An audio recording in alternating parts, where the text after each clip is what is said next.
out here, and I want everyone to bat this one around a little bit, and then if we got extra time, we'll kill it. What is a successful season? You saw that the majority of people said 9 wins and a playoff chase.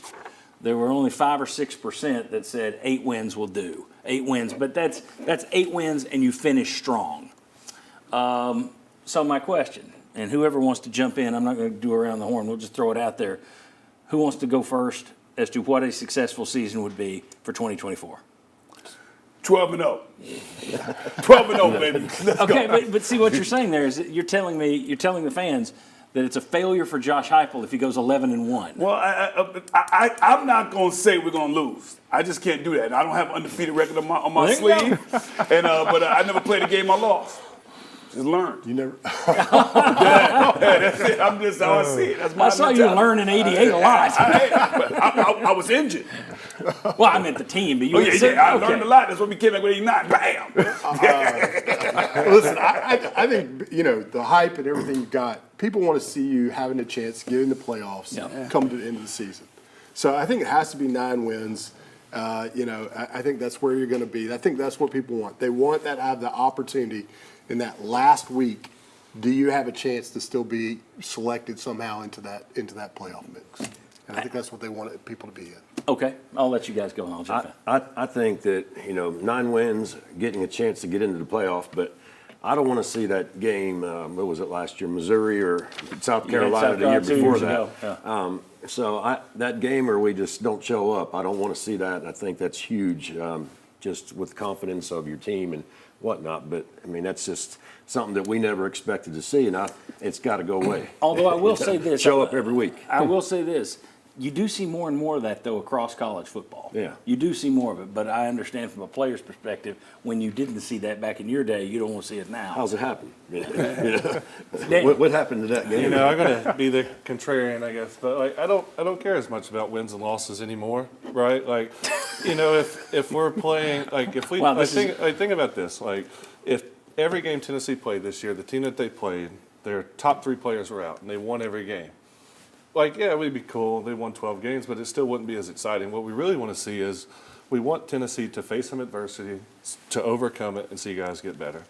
That's a successful season to me, whether that's 6 wins, 9 wins, or 12. Wow, the Daniel Lama. That's very good. So I'll say this. I think 9 wins is a sweet spot. You've taken another positive step from where you were a year ago. I'm like JJ. That Missouri game. Ooh, makes me want to throw up. Florida wasn't great either. No, but my problem with last season is that you were non-competitive at times in your losses.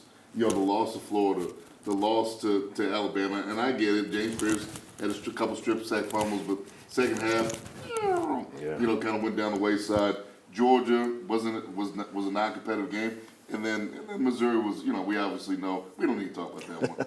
But to me, even if you ended up dropping 4, but were competitive in all those games, I could live with that. But I do feel like 9 wins is a sweet spot for Nico's first year as a starter. Okay, what are you doing, Allie? I'm going to be honest with you. You got 12 spots. I'm going to need a 12th spot. We need a spot in the playoffs for it to be considered a successful season. I've been there, been around it. Wow. I mean, literally 2 years ago, we were ranked number 1 in the country. I know it was for a week, but, we were ranked number 1. I think a successful season is getting one of those 12 spots. It seems like it's almost it's easier now to get that opportunity to play in the college football playoffs, and I think we've been knocking on the door for the past 3 years with Heupel.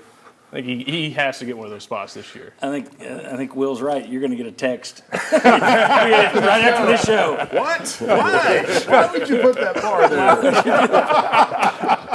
I say 9 wins. Look, I think if you're in the playoff mix right up until Georgia, you're not going to lose it to Vandy or UTEP at the end of the season. It's really that Georgia game. You got to be in the playoff race right up to Georgia. If that's the one that knocks you out and they're still number 1 or number 2 in the country, I understand that. So to me, it's 9 wins and be in the playoff mix. Sterling and Ollie, the two tough guys today, making it tougher on Josh Heupel and that staff. Guys, very much appreciate all of you for being here. See you 2 on Saturday. See you and you on Sunday. And I'll be talking to you this week about a security system. All right. Thank you very much. We'll see you Saturday. We'll see you Sunday at 11 a.m. Sports Source Saturday Kickoff, and Sports Source right back here. Thank you.